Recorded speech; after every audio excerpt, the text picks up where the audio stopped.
Avec lui, le 9h15 pourrait bien durer 1h15. Christian Page. Salut, Christian. Salut, Georges. Tu as choisi ce matin un thème, ils sont toujours fascinants, tes thèmes, mais celui-là est particulièrement intéressant. On parle des saintes reliques. Ouais. Et au-delà de l'aspect religieux que ça peut avoir, c'est aussi, chacun de ces objets est en soi toute une histoire. Ouais. En fait, j'ai décidé de faire un peu une entorse pour te présenter mon petit dernier, À la recherche des reliques saintes. Donc, c'est mon dernier bouquin. Il m'a fallu 10 ans pour écrire cet ouvrage-là, des voyages dans 22 pays. Et ce qui m'intéressait, tu l'as bien mentionné, c'est l'histoire de ces objets. Il faut savoir que la Bible, le monde occidental a grandi dans l'ombre de la Bible. Les histoires fantastiques, fantaisées, sont inspirées l'art, le cinéma, la musique. Donc, ce sont des histoires qui nous sont familières. Et ce que je me suis posé comme question, c'est qu'au centre de ces histoires, il y a des objets. Ce sont les reliques saintes. Et est-ce que ces objets-là ont existé? Est-ce qu'ils existent toujours? Est-ce qu'ils sont authentiques ou non? Et bien sûr, c'est en même temps une façon, un prétexte de questionner l'histoire. Est-ce que Moïse a existé? Est-ce que Jésus a existé? Est-ce que Moïse a libéré les Hébreux du joug d'Égyptiens? Ouais. Donc, je me suis posé ces questions-là. Tu le mentionnes bien, essentiellement dans une vision historique et archéologique. Ouais. Donc, l'ouvrage ne parle pas de religion, c'est vraiment les objets. Et c'est très documenté. Tu as travaillé des années. Tu as fait combien de pays pour... 22 pays que j'ai fait pour pouvoir documenter ces reliques-là. Pour rencontrer des experts. Rencontrer des archéologues, Ouais. des historiens, 10 ans de recherche. Et aujourd'hui, j'ai décidé de te parler de 3 de ces objets-là. 3 objets fantastiques. Le premier, c'est probablement l'objet le plus fabuleux que l'on retrouve dans la Bible. Il fait partie de l'Ancien Testament. On le retrouve dans l'Exode. C'est l'Arche d'Alliance. C'est un objet fantastique qui a été construit par Moïse, selon la tradition religieuse, à la demande de Dieu. Donc, je t'ai amené une réplique. C'est un coffret doré. Les recommandations de Dieu sont très précises. Il doit mesurer telle longueur, telle hauteur. Il doit être couvert d'or en dedans et en dehors. Ah oui. Il doit y avoir un couvercle avec 2 anges, les ailes ramenées vers l'avant. Et Dieu dit à Moïse, c'est à travers les anges que je parlerai au peuple hébreu. Et l'arche va servir à transporter les 10 commandements.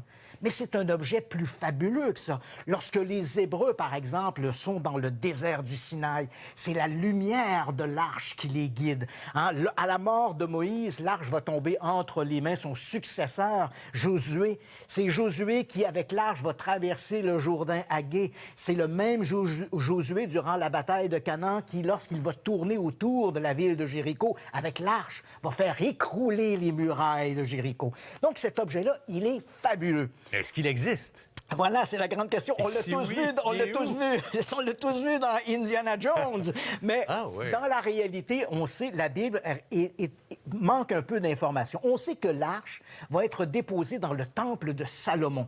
Ensuite, elle disparaît de l'histoire. Lorsque les Babyloniens vont prendre possession de Jérusalem, l'arche n'y est déjà plus. Alors, où est-elle? On a 3 courants religieux à peu près qui s'opposent. Un premier nous dit qu'elle serait dissimulée quelque part sous le dôme du rocher. Pour les gens qui ont visité Jérusalem, le dôme du rocher, c'est cette mosquée avec le grand dôme doré qu'on appelle le mont du Temple aussi.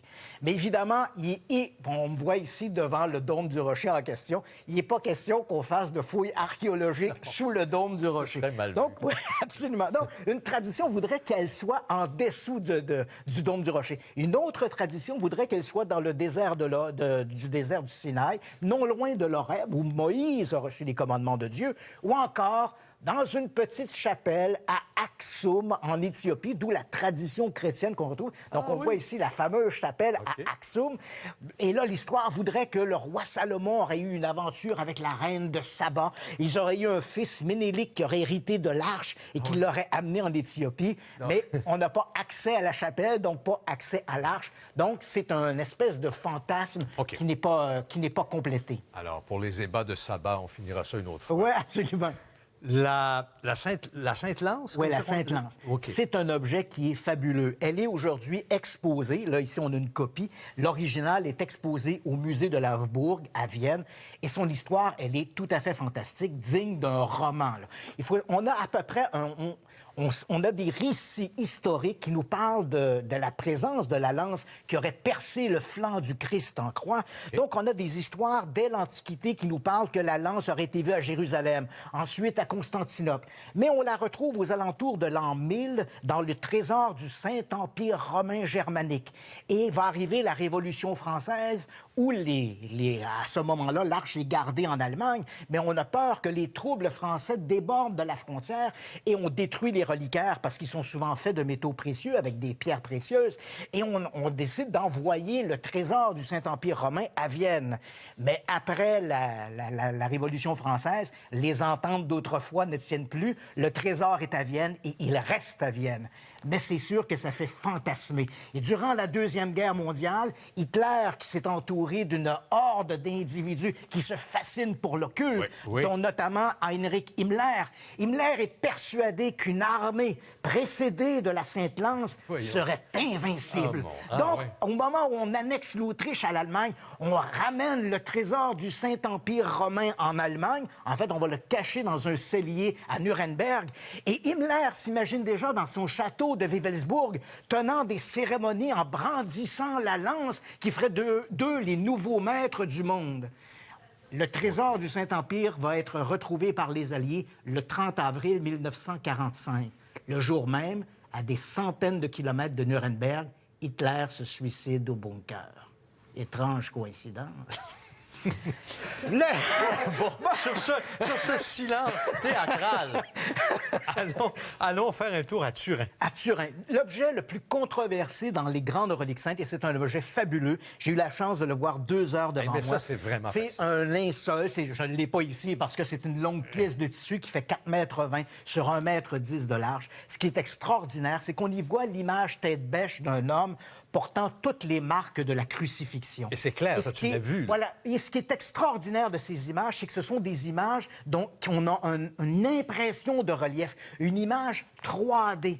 Or, une analyse au carbone 14, on ignore comment l'image a été fabriquée. On sait que ce n'est pas une peinture. Les analyses ont démontré que l'image est seulement en surface. On a trouvé des pollens et des poussières qui montrent que l'objet a séjourné en Judée à un moment donné de son histoire. Mais c'est l'âge qui Voilà. marche Donc, pas. l'analyse au carbone 14 en 1988 nous dit que l'objet date entre 1260 et 1390. Mais pourtant, on a une image, l'image présente des caractéristiques 3D comme un hologramme. Or, comment des gens au Moyen-Âge, si c'est une fraude, comme le suggère l'analyse au carbone 14, comment Même des gens au Moyen-Âge auraient-ils pu produire une image avec des éléments photographiques 500 ans avant l'invention de la photographie? Et ça, on n'a pas d'explication. On Aucune. sait que ça date pas de la période biblique, de la vie de Jésus. Si on se réfère à l'analyse au carbone 14, ça devrait mais être évidemment, ça. il y a toute une controverse. Mais on ne parce que comprend pas ce que c'est quand même. on ne comprend pas ce que c'est, on ne comprend pas comment l'image a été faite. Et rappelle-toi, Georges, que l'objet, il est unique. Dans tout le Moyen-Âge, on n'a aucun objet qui ressemble de près ou de loin au suaire de Turin. On lira ça et bien d'autres histoires dans ton livre « À la recherche des reliques saintes ». C'est ton combientième? Mon 11e.